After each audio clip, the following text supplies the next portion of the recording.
Yum, yum. It's time for a tasty and refreshing snack.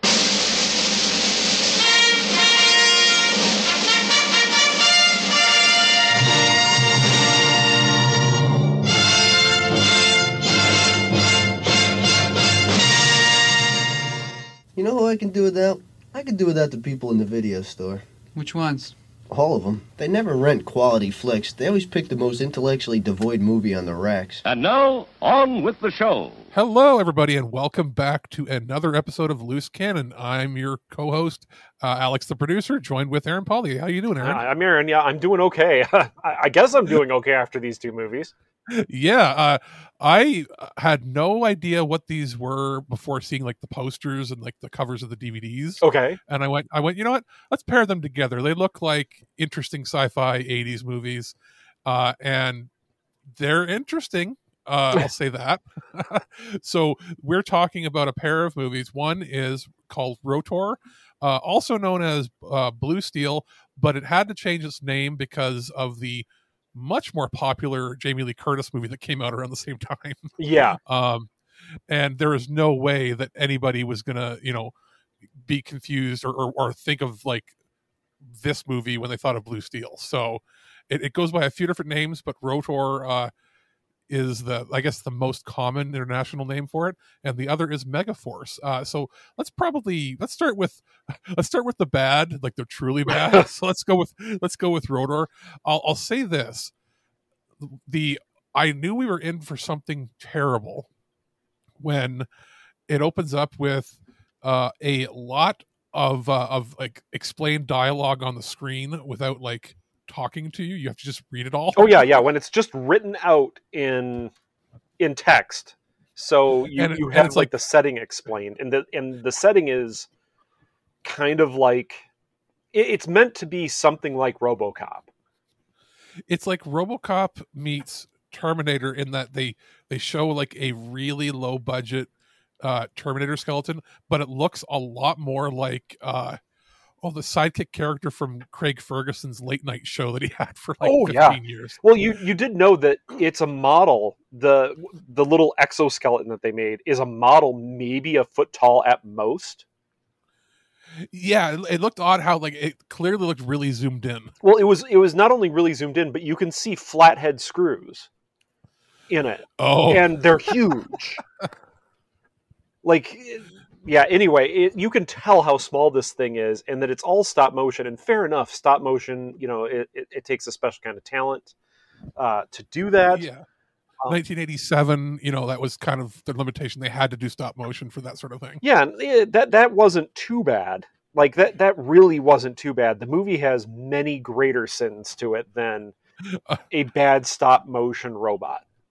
Do you think, like, I was trying to figure out the company at the end that it mentions. What was the production company? It listed a company that I was like, it sounds like a film school or an acting school. Tried to put it together, even though Manson International and West Winds Pictures. Okay, because it just you know what I mean. It looked like they gathered local actors. And every single actor, well, maybe not every, like 90% of the actors are overdubbed with a different actor's voice. Yeah, because nobody came back to do the overdubbing. Yeah, and there are very few people in this movie that actually are well known outside of this movie. Very few. Well, there are zero like blue links on the Wikipedia site for it. Mm-hmm. Like none of these people, like I'm even looking the director, not a single person that produced this has a link to anything on the Wikipedia. Yeah. The director did a couple other things.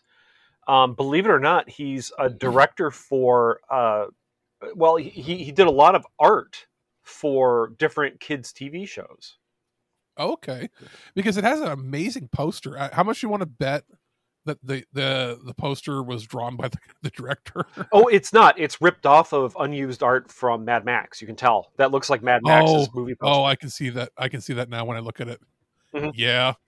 Yeah, and it's also it's a little bit of Judge Dredd in this, but But what I find most funny about this movie, other than the really bad overdubbing, is how cheap. Like, this looks like it was like I said in a chat with you and Michael, that it looks like it was filmed with the budget for a Happy Meal, because like the R.O.T.O.R is, it's supposed to be a new police force. Yeah.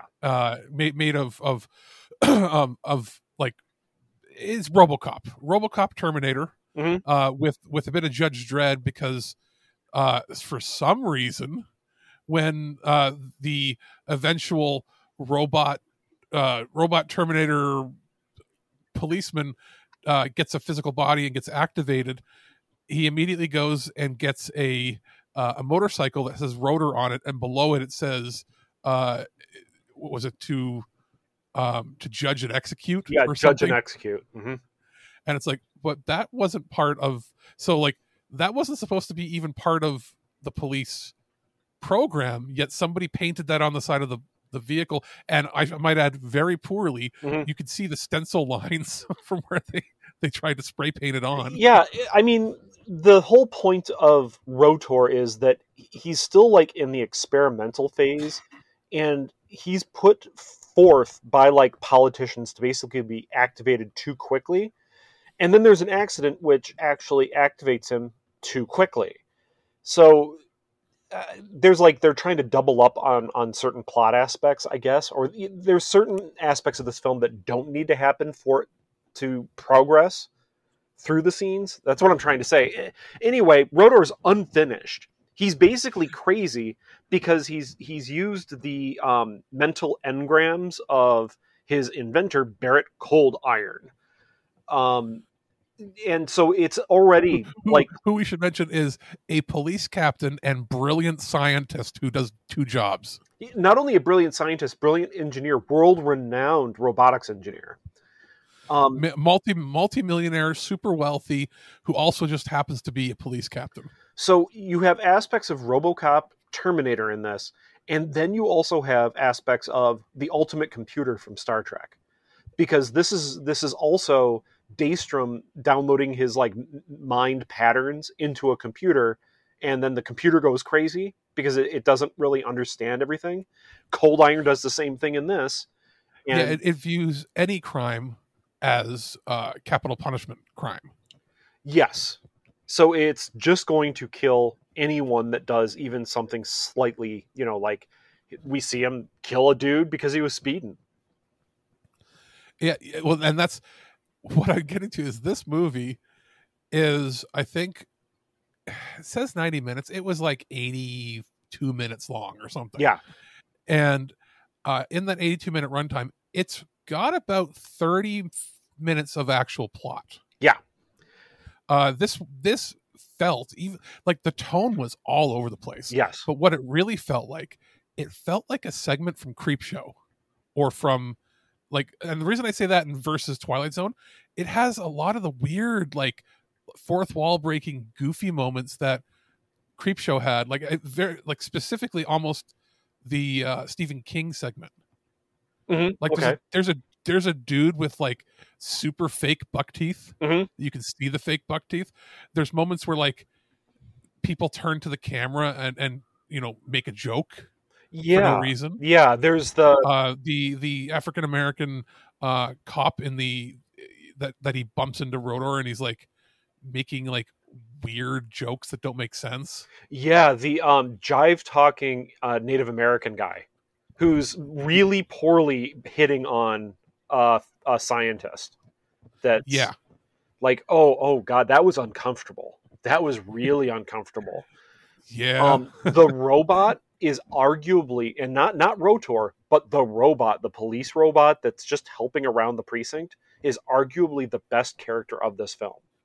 Yeah, Willard the robot, which it looked like a mixture of the robot from Rocky IV, or Rocky IV, I think. Yeah. Rocky IV, something from MST3K, mm-hmm.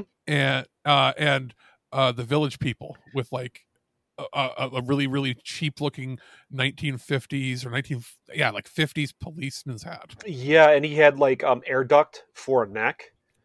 Yeah. It was God, and the thing is, whoever they got to voice him, the robot has more personality and humor than any of the human characters in it. It sounded like they maybe got a local stand-up comedian to do the voice. Maybe he's like asking, "Hey, are you going to finish those fries?" Or going, "God, I hate my job. I just want to quit. What the hell am I going to do with my life?" And it's a the robot.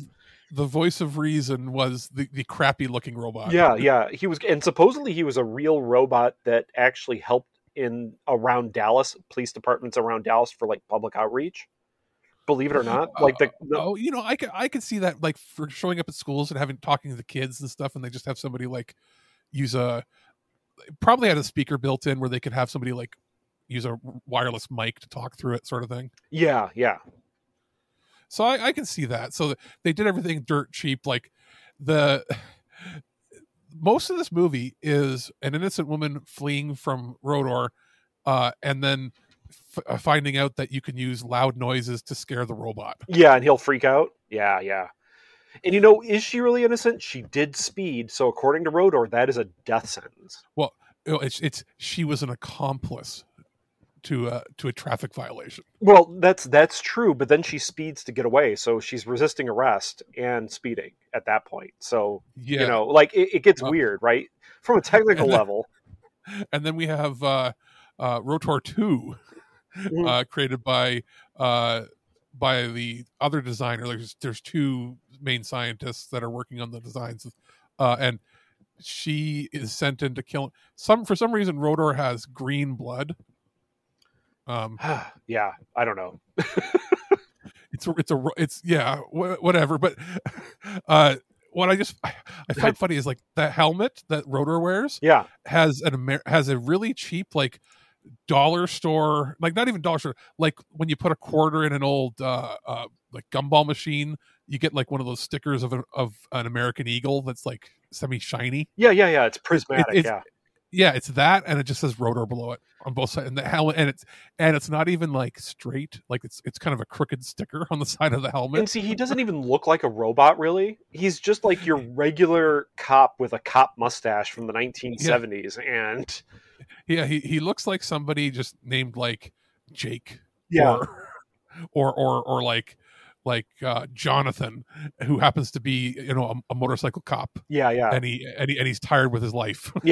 Sergeant Houlihan, he's done. He's had it with these speeders.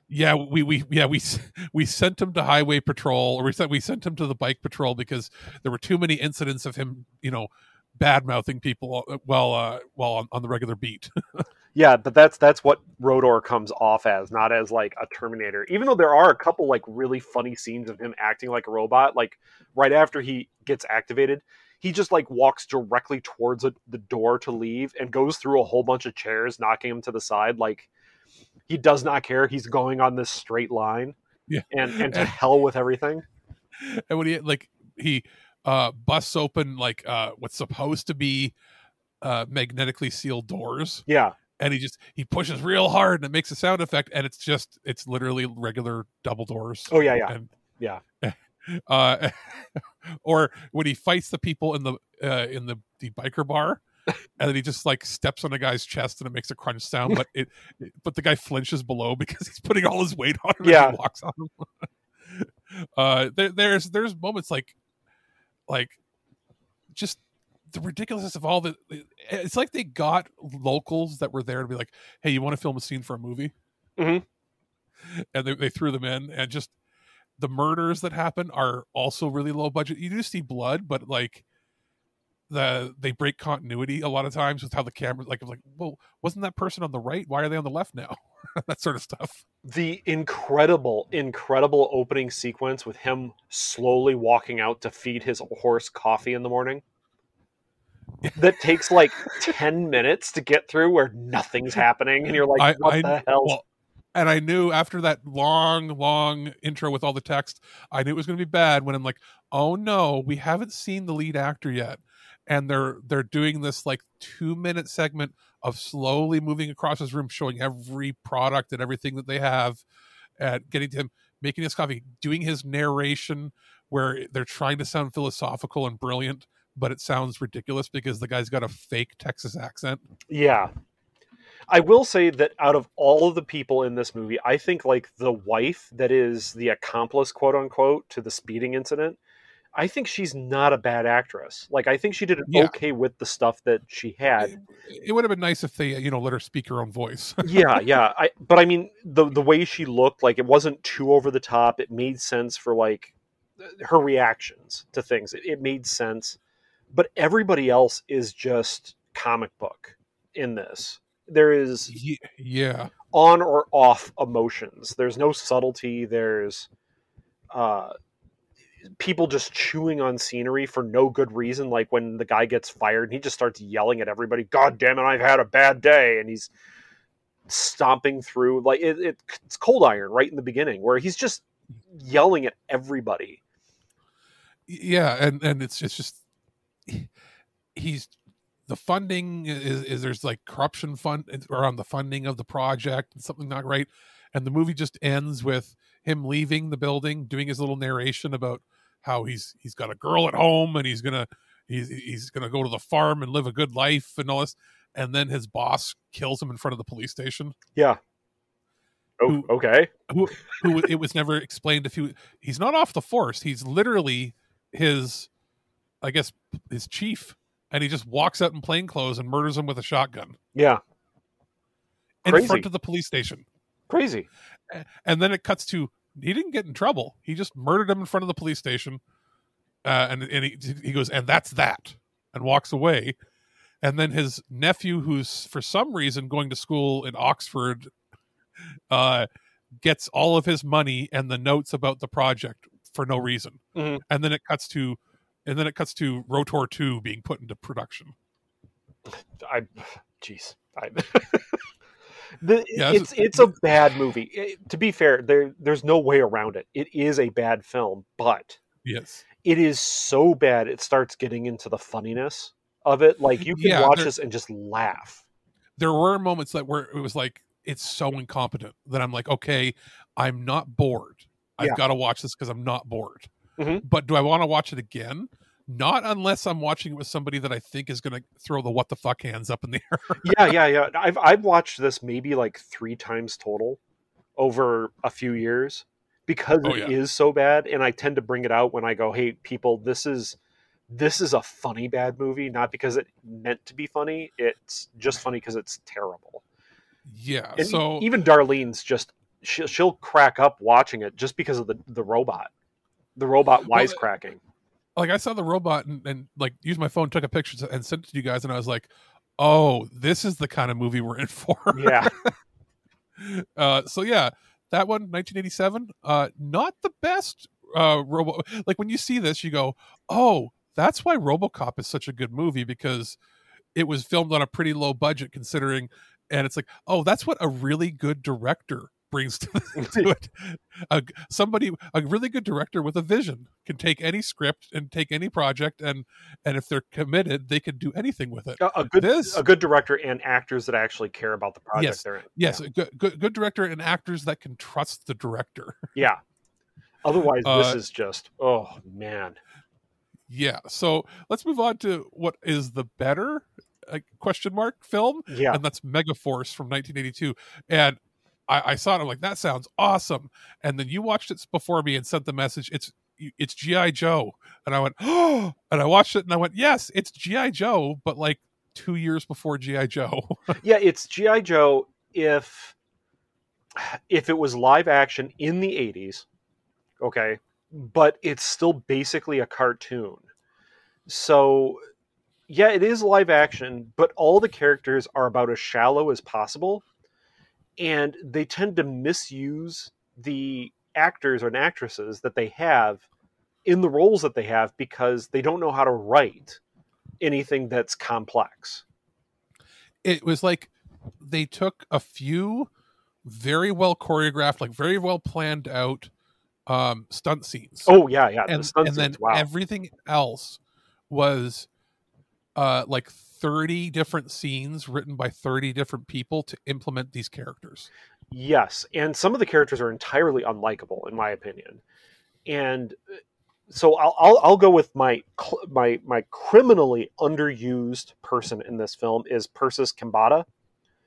Yes, She is criminally underused in this as Zara. Mm-hmm.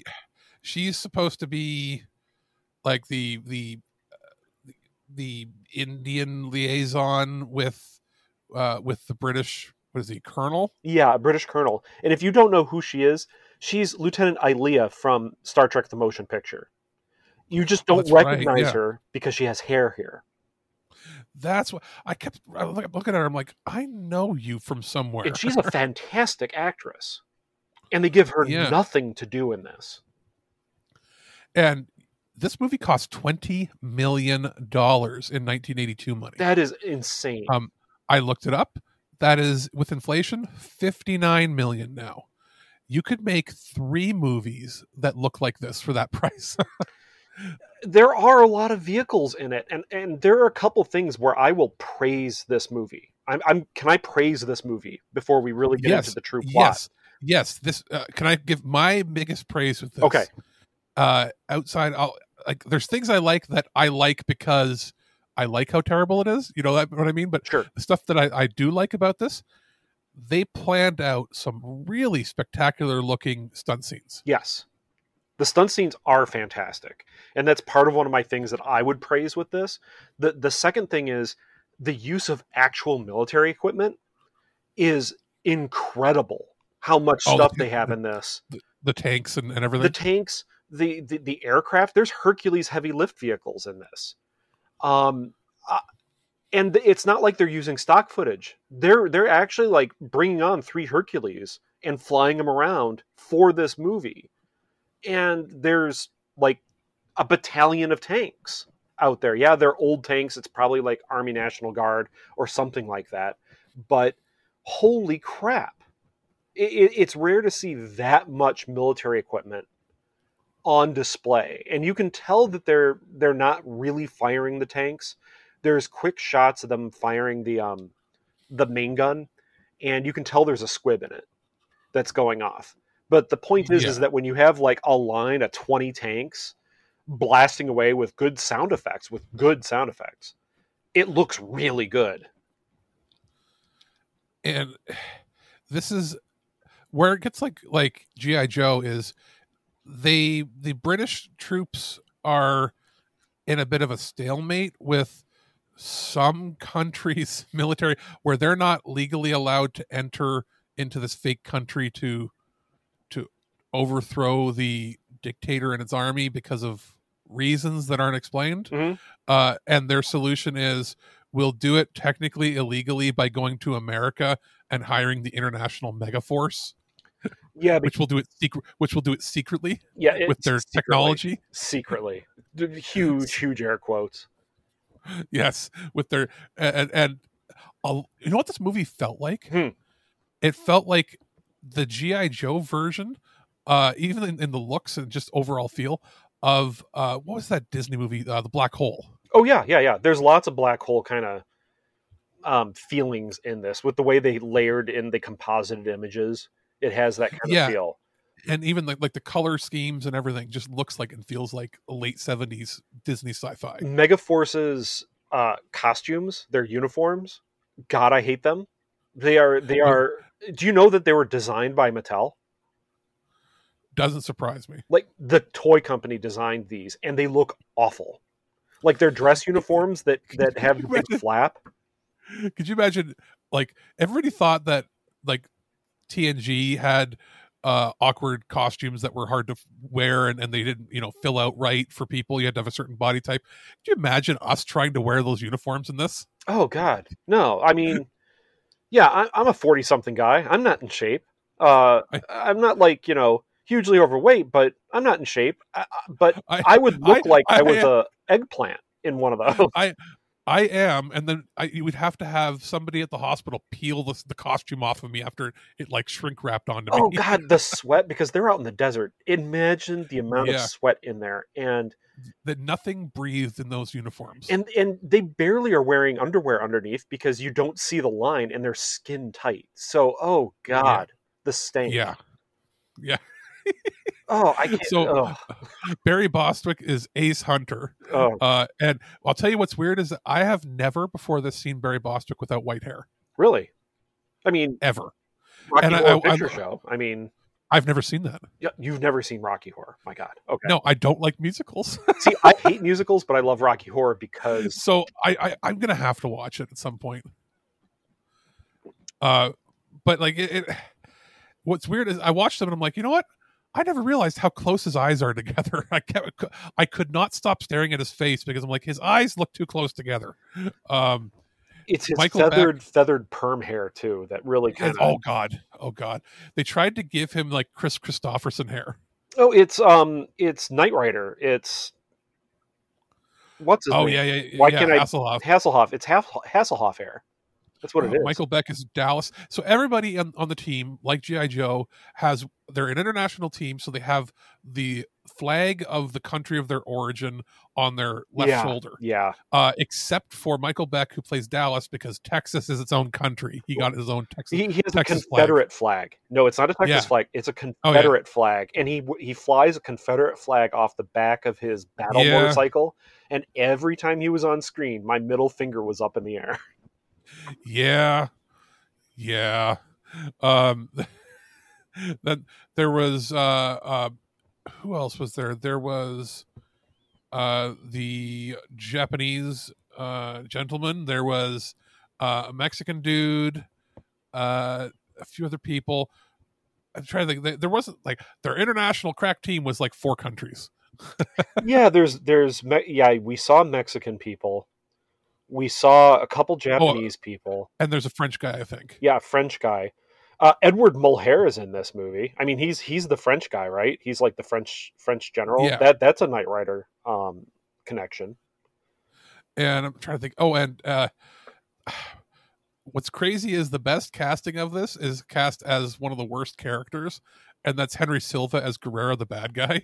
Oh yeah, he chewed the scenery. That was great. Because Henry Silva is, for anybody that doesn't know, if you can think of a bad guy from the late 60s to like the late 80s, he's like the bad guy for movies. Mm-hmm. Like before it was Ron Silver, it was Henry Silva. Probably for our generations, most known as like one of the first main bad guy in the Above the Law Steven Seagal movie.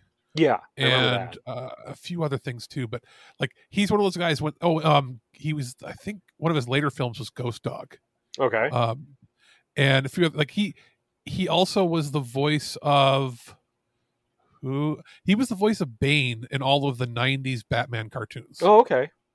So like he's one of those guys where you'll know him but you don't know his name. When you see his face, you're like, oh yeah, that guy. He's a great actor who like 99% of the time always plays bad guys. Mm-hmm. And in this one, he plays a bad guy who has borderline sexual attraction love for Ace Hunter, his nemesis. Everybody else is a pawn that doesn't matter in his life. But for some reason, he loves Barry Bostwick. Yeah, that gets a little weird. And seemingly like Ace Hunter loves him. Because he's going to go out of his way to like try to win him back to Megaforce, even though he's like a villain and he's done awful things. No, he has a place here in Megaforce. Yeah, like he makes a point of like, oh, I know him. Like you did all this research on him when they're doing like when they hire them. He's like, well, he didn't really do research on him. They were like best friends going through military school together. Yeah, and they almost flirt talking about like a Zippo lighter. When they meet, that's where it gets very odd. Yeah, and it's like, and just like he shows up. They do a mission where they have their color changing and like chameleon-esque materials on all their vehicles. Mm-hmm. They do their mission. They get out. Guerrero has his goons, his comic relief goons. Even though this whole movie is comic relief. Go and try to track them down. They use a hologram of a woman on a beach to confuse them. Yeah, somehow. Wow. And then Guerrero just shows up at their base in a Red Cross helicopter. Yeah, and in any other movie, it would be, oh my God, it's Guerrero. and somebody would walk up and go bang and shoot him in the head, and it would be over. It'd be like, we won. No, he shows up and he's like, Ace Hunter, oh my god. Yeah, and no one does a thing because they know the boss is in like a passionate love affair with him. Yeah, and like they like hug each other and they're telling war story jokes together, and he's like, I'm gonna give you like 24 hours to leave so that we don't have to fight, because none of your people matter, but I don't want to hurt you. Yeah. And then he's like, well, no, you could like join us. And it's like, what is going on with this movie? And even like the British colonel is like looking at him like, what are you doing letting him be here? Yeah. And then they just leave, and then they have their big fight, and like in the middle of their fight, Ace Hunter shows up on top of the tank that Guerrera is in. He opens up the tank, and they continue their love affair talk during the middle of the battle. Yeah. And it's surreal. It's surreal. And then Ace Hunter, they're winning, but Ace Hunter leaves on his motorcycle, which has that really cool redesigned fabrication around it to make it armor. Which, by the way, it's not just one vehicle. There's like 10 or 15 of those vehicles they did with it. Like, yeah. And he then activates rockets and has the worst green screen flying scene I've ever seen in a movie. Worse than anything you've ever seen before it. Yeah, think of the worst green screen flying sequence from Flash Gordon, and then no, it's far, far worse. They literally do stuff like they didn't even, you could tell they didn't turn the camera when he's spinning or anything. Yeah. They just literally spliced pieces of the film and then turned that upside down and then respliced it into the editing process. So it is the cheapest looking effect I've ever seen. And he lands on the back of the plane. They land, and then for some reason they blow up the colonel's plane. Yeah, for some reason. There's no explanation, and then they just give a thumbs up towards the camera, and then it plays the Megaforce theme song, which they commissioned a real band to make. Yeah. That real band had that song, and then there was one other one that actually broke like the American Top 100. So like they were a real band for like 2 or 3 years. It wasn't like they just got like some nobody. Like this was a band that had records released. I'm like, okay, so they paid for this, and I was trying to figure out how this movie got made, because I saw that it was part of the production was based with Golden Harvest. That's the big Hong Kong company that was huge. They did all the Jackie Chan movies and all this. They apparently spent $50 million to make 3 pictures at that time. Okay. And the 3 pictures were in order: Megaforce, High Road to China, which was a Tom Selleck movie. Okay. And the third one was The Protector, the one that we liked. Oh, yeah, okay. So that was part of the package deal. The vast majority of that money went to making this movie. Wow. So it was a 3-picture, $50 million deal with the point of making movies that would appeal to the Western audience, and at the same time, like this was supposed to be the American movie, like pure American, to show that they could make an American movie. Mm-hmm. And then the other 2 would have ties to or reasons to get you interested in China for like tourism or for promoting Chinese actors. Okay. And it's like, okay, I understand that. None of them were successful, from what I can tell, except for the Tom Selleck movie. It made double its money back. But everything else was like, those other 2 tanked. So I'm like, okay, so that's how it was made. Like, that would explain the tone. What I think happened was they filmed all of the stunt stuff and then went, oh my God, we spent like $17 million building these elaborate vehicles and then filming these, amazingly choreographed stunts for about 10 minutes of footage, 10, 15 minutes of footage. And then they're like, we only have $3 million to film the rest of this movie, like on location. Wow. So, okay. So like, that's what it looks like to me. And they make a point during the credits to just show the stunts over and over and over again. And then it repeats like the same line from the end of, like, the movie ends before the credits start, they have their like last lines together, and then the very end of the movie after the credits, they repeat the exact same scene again to fill out like the last 20 seconds of footage. Yeah, it's completely, I don't know. It's a cartoon. It's just a live action cartoon. That's how I would describe it. There's so little there that they try to pad it out, with meaningless repeating or pointless plots that really go nowhere. You want to talk about tone being all over the place in the last movie that we talked about? The tone is everywhere here. Like, there's parts of this where you're like, if you take it out of context, you're like, this looks like it's a pretty serious, cool action movie. And then there's parts of this where you're like, this is so weirdly goofy. Like any scene where the Professor Eggstrom shows up. Yeah, it's just silly. It's pointless. It's just there for him to make a sarcastic joke at the cast's expense, or tell a weird, like, lame dad joke. Mm-hmm. Yeah. Guerrera is the happiest psychopath I've ever seen. The happiest, most cordial, friendly psychopath dictator general ever. All the other actors are caricatures. I laughed at a couple moments, like legit laughed, when they're on the plane going for the mission, and the one guy is, I think, doing crossword puzzles. Yeah. And another guy is tossing knives right next to his head. Yeah. And he's picking up the knives and tossing them back, and the other guy's catching them by the blade. Yeah.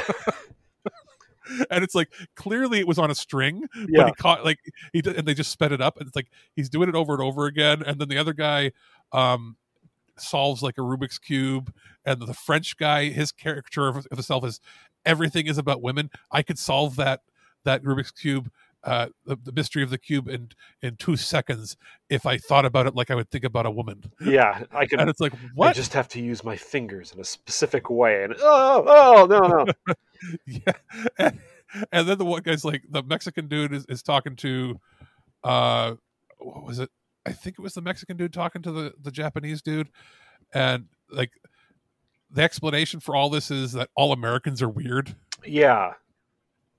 And even though I love Persis Kambata in this, and she's, underused by far, she's like a caricature as well, because she doesn't even fit her character. Like, her character is supposed to be this kind of badass military lady, and she is the most passive woman stereotype that you can think of, because she's like, no, I want to go on this mission with you. I'm going to prove that I'm like this amazing warrior. And she does. Like, she breaks all the records on this like training program and all that. Which their VR test is three movie screens side by side, and she sits in a computer. It foretold the age of multi-screen gaming. Yeah, it did. And she's like, no, so I've proved myself. I'm better than a lot of your men. And Barry Bostwick's like, sorry, sweetheart, you still can't go because you're not a part of the team, and it'll piss every other guy off. And she's like, okay, I guess I can understand that. And they like almost kiss. Yeah, it's very awkward. And Bostwick's like, you can tell, was it like the character of a person by staring at their chest? Yeah, Jesus. A character of a man, she's like, or a woman. Yeah. And it's like, what is going on here in this like clearly PG or G-rated movie that they threw a bunch of weird lines in? I mean, she's such a good actress too, and she just kind of, okay, I guess I'll stay back, have a good time, I don't know. That was terrible. It felt really sexist, even though they were trying to make a point of it. It's not about that you're a woman. It's just that it's that you're not a part of the team. Yeah, and maybe we should finish off the discussion of this movie by quoting the line at the end of the movie. Even in the 1980s, the good guys always win. It was G.I. Joe. It was the parody of G.I. Joe the movie. Yeah. It's just awful. It's just awful. Like, there's so many, like, when you're watching it, you go, okay, this I can do this better. If I changed just this tiny little piece, it would make it better. Well, and the director of this is not like a nobody. They didn't get like, it wasn't like Golden Harvest forced a director from Hong Kong who maybe didn't speak English on them to like, that's why they might have had problems. It's Hal Needham who made Smokey and the Bandit, 1, 2, 3, 4, 5, 6, 7, 8, like 9 or 10 movies with actually more than that. Maybe about 10 movies or so with Burt Reynolds. Yeah, he's a stunt guy. He's a big stunt guy, is what he is. Big stunt guy. I'm trying to think stuff that he had done outside of movies with him. This is, I think, the only. Is this the only movie that he directed without? Yeah, no. This and The Villain, which was one of Arnold Schwarzenegger's first movies with Kirk Douglas. Everything else, yeah, pretty much every. Oh, and he directed Rad, the BMX bike movie where they have the dance scene on the bikes. Oh God. And he also directed Body Slam. Oh my God, we'll have to do Body Slam at some point. Body Slam is the Dirk Benedict, Roddy Piper buddy cop movie. Well, why don't we do Rad and then BMX Bandits? Because I know I've mentioned BMX Bandits before. Yes, we'll have to do that. I'll pair those together at some point in the new year. Yeah, Rad and BMX Bandits. God, oh, and this, like, oh my God, it's so ridiculous. Like, so again, it was, you could tell the parts that Hal Needham thought were important. He filmed early. Yeah. And he's like, China's gonna give me $20 million to film a movie about the military. I'm gonna do some cool stuff. And he does. With all those exploding balloons and them having their choreographed races and jumps and shooting stunts and all this stuff. That looks great. And then he's like, wait, I have to make a real movie out of this? Whoops. So yeah, that's I think that's going to do it for these two. Both terrible, but both fun for different reasons. Yeah, fun for different reasons. I mean, I would watch Megaforce again over R.O.T.O.R, but that's just because I've watched R.O.T.O.R like a few times. Let's put it that way. R.O.T.O.R is a harder watch. Yeah. The pacing is slower, and the like, you can't say that nothing is happening in Megaforce because things are always happening. It's just with R.O.T.O.R, nothing really happens. Like, it's 30 minutes of plot stretched thin over 90 minutes. In this one, there's enough for a movie, but it felt like they took 50% of the movie to get to the point where the movie starts. Yeah. It almost felt like this would have been good for a TV pilot. Yeah, a TV movie of some sort, because there's nothing really like incredibly offensive in it. There's nothing if you trimmed about 10-15 minutes, and if you made this movie 70 minutes long so it could fit a 2-hour TV pilot time slot, and you already built all the sets and all this stuff, you could have made a pretty cool action show for the early 80s. Oh yeah, absolutely. Because all the big heavy lifting was done by building the bikes and everything. And then you could just film a bunch of random scenes. It doesn't have to be like a big war scene every time. It could literally be like, they're called in when the police can't do it, sort of thing. Yeah, when the world's militaries are unable to act. Megaforce. Yeah, exactly. So that, I think, is going to do it for this episode of Loose Cannon. If we had to rate the movies, worth watching. I don't know if I'd buy any of them. No, I wouldn't say either one of them is worth buying. But if I recommend, not recommend, I don't think I'd still even recommend either. It's like, ironically, yeah, I'd recommend both because they're both terrible. But if you enjoy crappy movies, give them a shot. If you are expecting an actual entertaining piece of fiction, no, these are not it. Exactly. So for This Week in Geek, we have been... I'm Aaron Pollyea. And Alex, the producer, will be back with more, hopefully some good, ridiculous, forgotten films the next time. So this is probably going to air in the new year sometime. So we will be back sometime in January. Are either one of these any good? Sir? What? Are either one of these any good? I don't watch movies. Quick, change the channel. You're wasting your life making shit. Nobody cares. These movies are terrible. You're still here? It's over. Go home. Go. At no point in your rambling, incoherent response were you even close to anything that could be considered a rational thought. Thanks for listening to this episode of This Week in Geek. Hungry for more? Check out our website at thisweekingeek.net. You can subscribe to the podcast, browse our Twitter and Instagram, and leave your thoughts on today's topics. If you'd like to give us some feedback, send us an email at feedback@thisweekingeek.net. Tune in next time, and remember, lower your shields and surrender your listenership. We would be honored if you would join us. Thank you for your cooperation. Good night.